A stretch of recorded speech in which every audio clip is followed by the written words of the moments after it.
हूँ आम ढेंकानाल गुंडीचा माँ मंदिर देखु केते भीड़।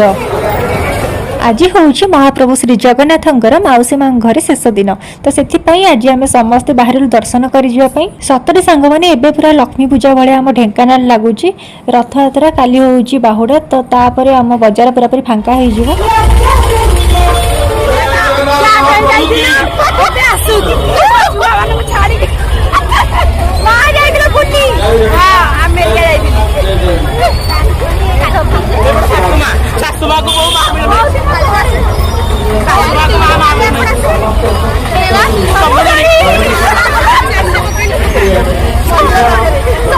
आज जेहेतु एते लोक होती आम 8:30 बेलू जाइलु तथापि लोकों भिड़ भितर आम प्रभु दर्शन पाई लाइन ठिया हो गलु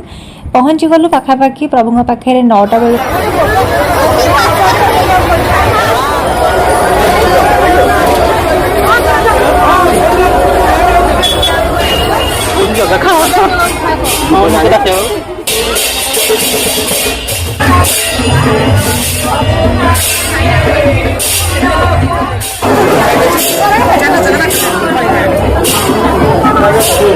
एट सरीगला महाप्रभु दर्शन तो काली बाहुटारे पुणी ब्लॉग नहीं कि मुझे भारी तो आपण मैंने नेक्स्ट वीडियो को अपेक्षा करते आपण मैंने बहुत भल भगवान आपको रखी था सब्सक्राइब करने जमा भूलें। जय जगन्नाथ।